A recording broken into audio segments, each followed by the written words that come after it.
Assalamualaikum warahmatullahi wabarakatuh. Pada Habibana Jindan, Gus Baha dan semuanya, langsung saja mengikuti daripada apa yang disampaikan Gus Baha, yaitu gerakan Cangkem Elek.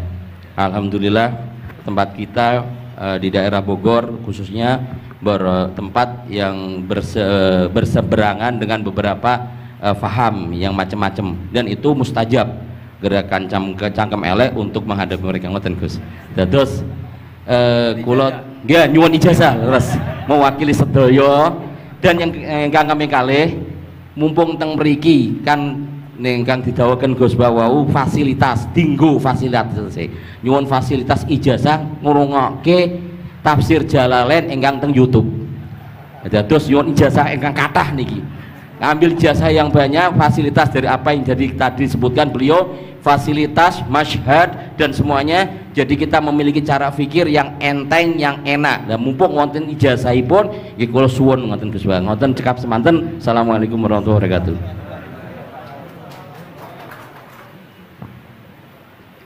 Assalamualaikum warahmatullahi wabarakatuh. Gus Baha, saya Nawawi Bahrudin. Kalau secara organisasi saya dari PCNU Kota Tangerang, saya Mustasar. Bersyukur sekali saya bisa berjumpa dengan Gus Baha dan Habib Jindan, yang beliau ini keduanya adalah idola saya. Kalau boleh ngaku, saya ini ngaku sebagai santri kalong virtual via YouTube Gus Baha dan Habib Jindan. Jadi apa namanya, sejak kecil saya ini dididik secara tradisi tasawuf yang agak tersangat keras begitu ya. Kalau saya boleh cerita nih, ada ponakan saya nih Ustaz Samsuri, kami tuh keluarga besar kami tidak ada yang dulu miara TV Gus, televisi nggak ada, bunga bank juga susah gitu, musik itu haram, speaker nih juga haram nih dulu. Nah, perkembangannya kemudian semakin besar, ada idola-idola kami yang agak keras begitu melontarkan kritik kepada pemerintah, yang kemudian itu membuat saya galau gitu ya. Kenapa ulama-ulama kita bersikap terhadap pemerintah keras memberikan kritik? Nah, saya menemukan jawaban bertemu dengan Habib Jindan via YouTube tentunya dulu ya, walaupun saya kebetulan pernah juga silaturahim. Kemudian juga dengan Gus Baha, ini ada perspektif yang berbeda gitu ya, antara relasi ulama dengan umaro. Pendekatannya itu tidak yang kritik, yang bukan sekedar kritik tapi adalah menghujat. Nah, ini saya temukan formula yang sangat menjawab kebutuhan saya pribadi, sehingga istri saya ini udah mulai cemburu sama Gus Baha karena saya terlalu sering nonton YouTube Gus Baha. Gitu. Nah, yang kedua soal sanad ya. Salah satu bukti saya pernah dengar cerita Gus Baha, agama itu adalah bir riwayah. Oleh karena itu perlu sanad. Nah, saya merindukan bersanad dengan Gus Baha nih, tapi kan saya bukan santri yang secara langsung. Oleh karena itu dalam kesempatan ini saya ingin minta rukhsah sebetulnya Gus dan Habib. Kami ini kalau boleh mewakili diakui sebagai murid Gus Baha, bisa bersanad walaupun dalam pertemuan tatap mukanya saat ini aja baru. Mudah-mudahan ke depan bisa dilanjutkan. Terima kasih Gus. Assalamualaikum warahmatullahi wabarakatuh. Nggak apa-apa Ustaz, sahabat aja sekali ketemu Nabi langsung jadi sahabat kok. Baik, Gus Baha barangkali duluan. Kiai Abdurrahman Sahal, Kiai Ustaz Nawawi. Gus sing bagian ngeleng-ngeleng. Iya. Apa saya Gus? Iya. Begini ya, masalah cangkem elek tadi ya. Bakat tuh sampean? Sudah, alhamdulillah sudah bakat. Karena kalau lewat Habib Jindan tidak pantas, beliau biar sempurna saja, tidak usah sanad itu. Jadi begini, dulu ketika Sulhul Hudaybiyah itu kan umat Islam sedikit sekali, terus dipaksa untuk pulang dari Mekah, tidak boleh umroh. Terus sahabat berkomitmen berani mati bela-belain Rasulullah SAW. Ketika berani mati ini digojlok sama orang musyrik. Jangan-jangan setelah kami perang betul, kamu meninggalkan Muhammad. Ini yang omongannya orang musyrik. Abu Bakar, itu semua ulama tahu kalimat itu, cuma tidak usah diterjemah. Umsus bidrollat katanya. Itu adalah Abu Bakar yang ketikan itu. karena memang ekstrim. Terus kedua, ada orang Bedui itu ngukur seorang nabi itu dengan hal-hal yang kurang baik. Misalnya begini, ya Muhammad, kamu ngeklaim tahu berita langit, coba unta saya yang hilang itu di mana? Katanya tahu berita langit, sekarang tahu nggak unta saya hilang itu di mana? Mobil saya di mana? Begitu juga ketika untanya hamil, bunting itu tanya, Muhammad, kalau kamu nabi katanya tahu berita langit, kamu tahu isinya yang di unta saya ini?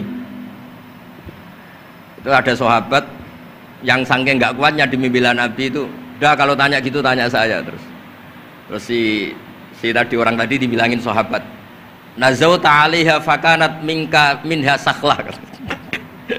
Jadi intinya ini Habib Jintan biar senyum-senyum aja. Jadi intinya kadang ad-difa sama orang-orang gitu mau tidak mau nggak ada pilihan itu. Kalau yang ma'ruf di Quran ya uffil lakum wa lima ta'buduna min dunillah. Jadi ketika Nabi Ibrahim, ini sering saya patah-patah supaya tidak paham semua karena ini sanad kurang baik. Tapi kebutuhan itu.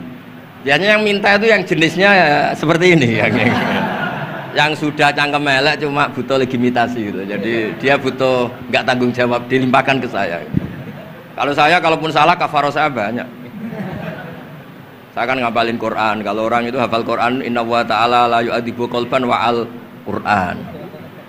Kalau kamu sekali salah, adabnya banyak. Kalau saya punya penawar banyak itu. Jadi faja'alahum judadan tadi. Siapa yang memecahi berhala ini? Kata Ibrahim, ya yang bawa kapak. Kenapa mecahin? Mungkin sentimen dia ingin disembah sendiri katanya. Tanya yang bawa kapak. Kata orang-orang kafir, kamu kan tahu berhala itu tidak bisa ngomong, masa disuruh nanya gitu. Otak kamu di mana? Nggak bisa ngomong, nggak disuruh nanya. Otak kamu di mana? Ibrahim balik. Ya balik ngendikan, balik mengatakan uffil lakum. Otak kamu lalu di mana? Kayak ditanya aja tidak bisa jawab kok kamu sembah. Jadi di beberapa kesempatan sahabat belain Nabi sampai gitu. Jadi banyak orang Bedui, orang-orang peradaban, karena Nabi itu memang nyatanya mendapat berita dari langit. Mereka terus itu dijadikan alasan. Unta saya hilang di mana Muhammad? Ini di mana? Unta saya ini hamil itu bentuknya kayak apa? Katanya kamu tahu berita langit. Masa gini aja enggak tahu? Ya terus tadi. Saya enggak tahu, sahabatnya mungkin kayak jenengan enggak tahu saya. Terus dia ambil, udah tanya saya aja. Nazauta 'alaiha fakanat minka minha sakhlah. Nazauta itu sudah paling anaknya ya, kayak kamu lah, kamu yang nazauta 'alaiha, enggak usah diterjemah nazauta 'alaiha itu. Tapi potongan-potongan gini tahu kira nazauta 'alaiha itu kayak. Artinya ya memang dalam banyak hal memang nggak bisa dihindari hal-hal seperti itu. Ya tapi tentu yang suasananya ilmiah bukan hadzun nafsi ya, suasananya yang ilmiah bukan apa? Hadzun nafsi. Karena kadang-kadang memang mau tidak mau kayak ya tadi orang-orang yang menghujat Nabi, orang-orang yang apa itu. Kadang-kadang paling efektif itu ya jawab seperti itu. Ya, jawab seperti itu. Itu sudah berapa tadi? 3 kan? Nah, itu bukti bahwa kadang-kadang itu nggak ada pilihan dalam menjelaskan. Ya, nggak ada pilihan dalam menjelaskan. Ya, maksudnya seperti itu. Tapi tidak tahu saya. Daripada anggawah bibitan kan kasihan. Saya aja yang jawab. Nah, terus tadi yang Jalalain rutin sanad saya memang sebetulnya kalau saya boleh milih di mana-mana sanad tuh ngajinya utuh. Saya dulu ngaji Mbah Mun itu mulai Jamul Jawami, Fathul Wahab banyak. Sebagai keluarga Quran, bapak saya itu hafal Quran tuh kayak Fatihah, ma'ruf itu di daerah saya. Tidak ada orang hafal Quran kayak Fatihah kayak bapak saya itu. Makanya tradisi keluarga kami memang Quran. Terus babah kami juga dari ulama Lasem, Habib Jitan pernah rawuh di mbah saya. Kebetulan pondoknya mbah saya namanya juga Al-Fakhriyah. Jadi karena kalau konstruksinya tidak khatam seperti ini namanya ijazah amma. Ijazah amma ya cukup lah buat rame-rame.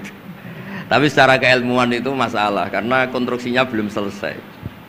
Makanya tadi saya senang Habib Jitan ketika cerita ada orang ngajar lumak.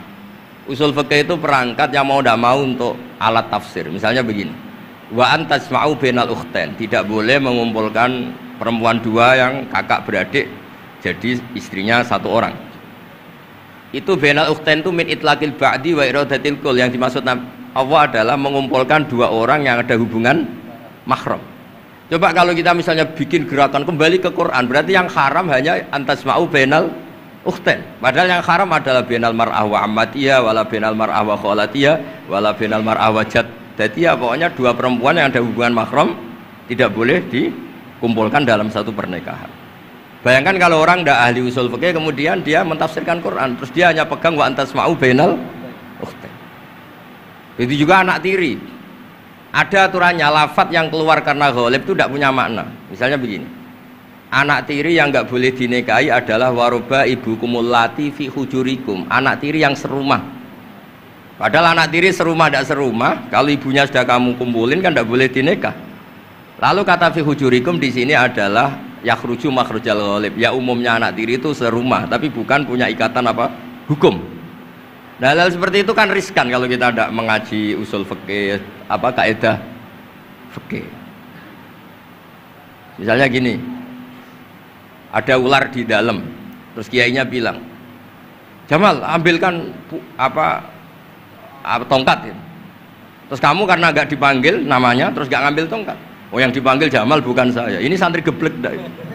Sebenarnya kata manggil itu qaulun nabi li ahadin min ashabi itu qauluhu lil jami'.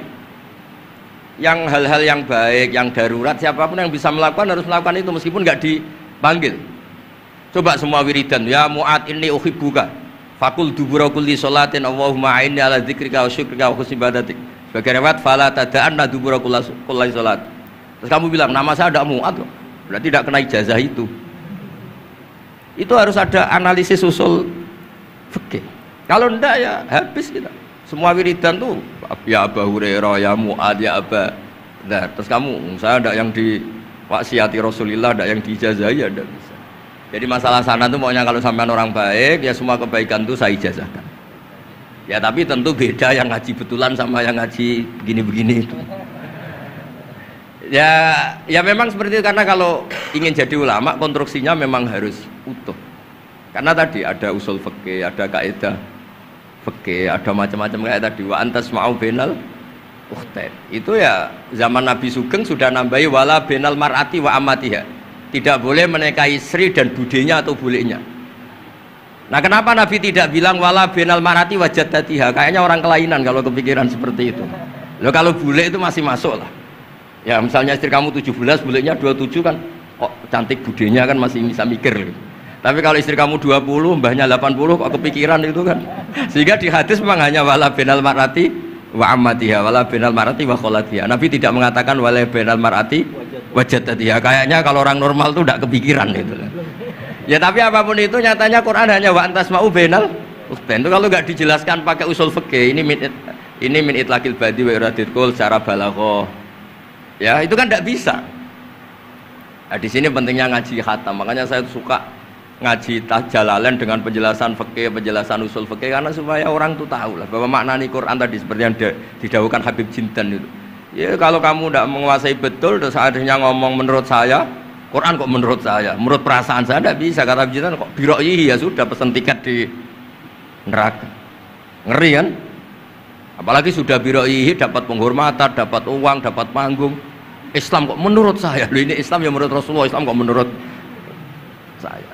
Makanya ini saya fanatik bahwa kitab tadi saya tunjukkan ke Habib Jindan beberapa kitabnya Said Muhammad yang menyebut mbah beliau apa supaya mudawwan. Dulu itu ada orang alim alama namanya Les bin Sa'ad. Kata Imam Syafi'i, "Al-Les afqahu min Malik illa annahu daya'ahu ashabuh."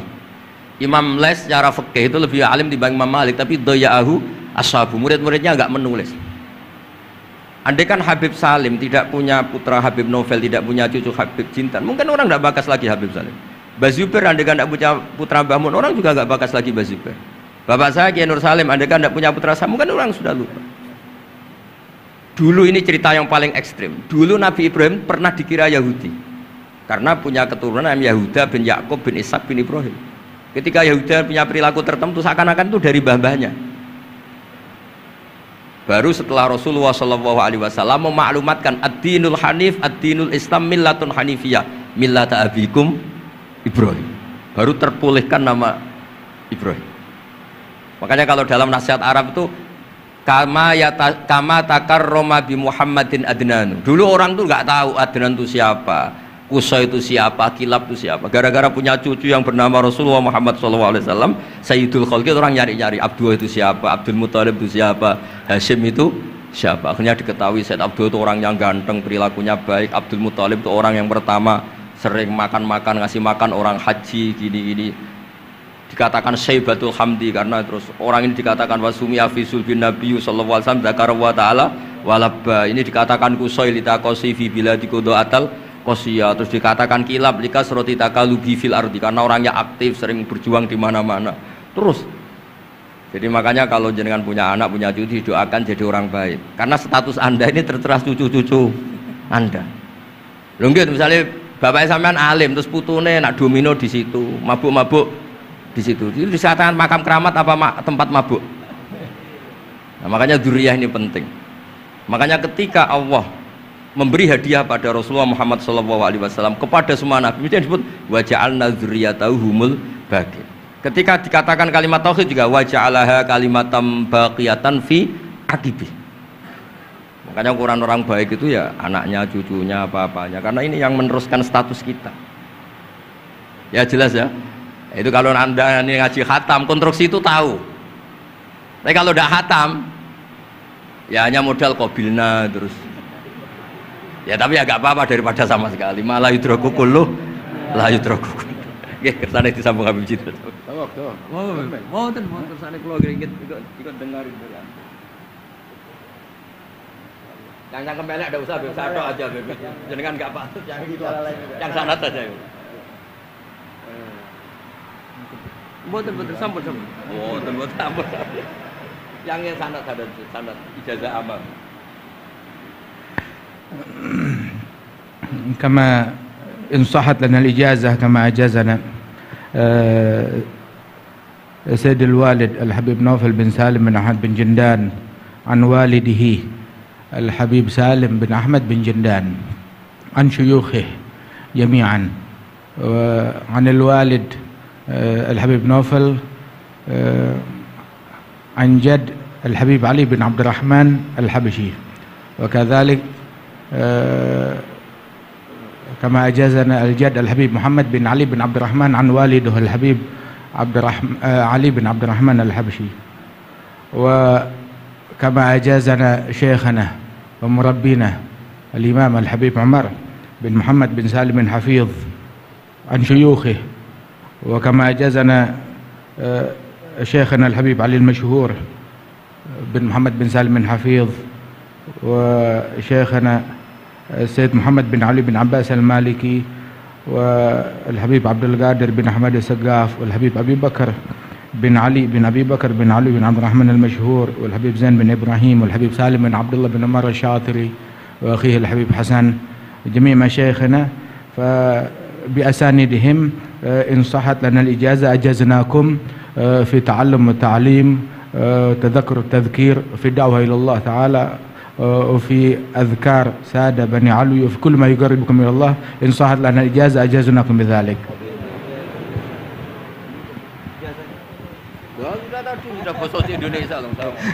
Jadi ijazahnya Gus Baha pakai bahasa Indonesia kan. Jadi kita belum kobil tuh tadi. Insya Allah, ya insya Allah. Ada al-idnu bima'na al-ijazah, insya Allah. Jadi sudah diizinkan, yaitu ijazah cangkem elek tadi dengan ijazahnya pengajian beliau lewat medsos, insya Allah bil izin, ya. Karena kalau kita mengaji kitab itu tidak perlu ijazah lagi sebetulnya. Kalau udah qiraatan ala syekh bimana idnuhu wa ijazatuhu, insya Allah. Dan sanadnya tadi sudah diberikan juga oleh Habib Jindan dari para guru beliau, dan mudah-mudahan kita beroleh manfaat dan barokah dengan majelis ini, dengan begitu banyaknya ilmu dan ma'rifah yang kita peroleh. Bahkan kita julus mujalasatul alim, ini termasuk juga dalam kebaikan yang kita dapatkan di hari Asyura ini. Dan karena di dalam Asyura itu ada zur aliman, ziarahi orang alim, dan kita sudah melakukan itu dengan ziarahnya dengan Habib Jindan dan Gus Baha. Dan insya Allah mudah-mudahan kita semua pulang ini beroleh banyak gembolan pahala, ya insya Allah, ya, gembolan pahala dan ijazah dari kedua beliau insya Allah, ya.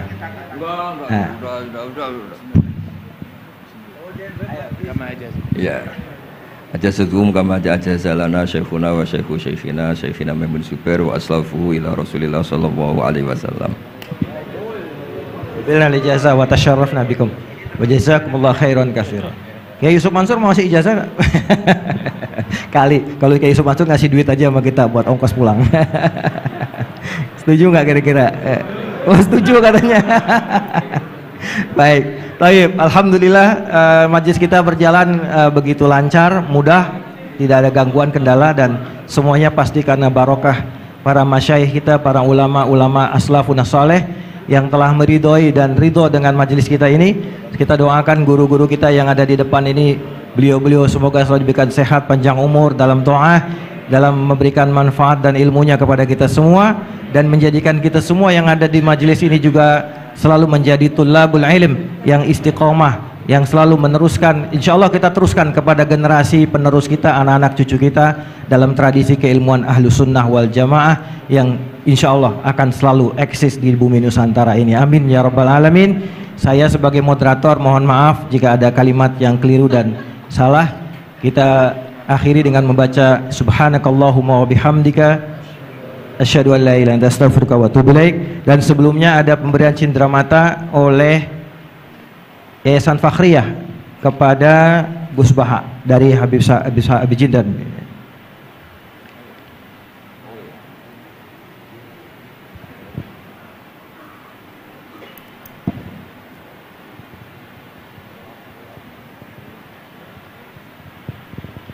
Sallu ala Nabi Muhammad. Kita senang dengan keberadaan beliau berdua ini, Masya Allah. Dan yang kedua dari Majelis Silaturahim diserahkan oleh Ustadz Mustafa Ismail. Fadhal, silakan. Ini Pak Samsuri, aturkan Pak Samsuri.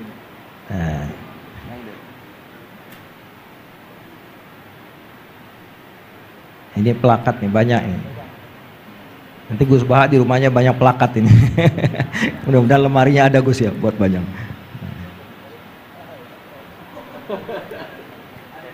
Buat Habib Jindan juga, dan buat Gus Baha. Baik.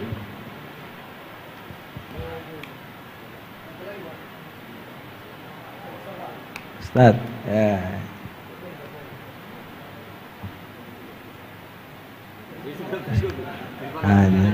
Saking girangnya sama Gus Baha sampai lupa plakatnya mesti kasih. Salaman duluan, plakatnya belum. Baik. Baik, alhamdulillah, alhamdulillah. Alhamdulillah kita tutup majelis kita, dan sekali lagi kami mohon maaf atas segala kesalahan dan kekurangan. Adanallahu wa iyyakum ajmain. Kita setelah ini ada majelis rohah nanti dipandu oleh MC, dan saya sebagai moderator pamit diri dan alafumikum. Assalamualaikum warahmatullahi wabarakatuh.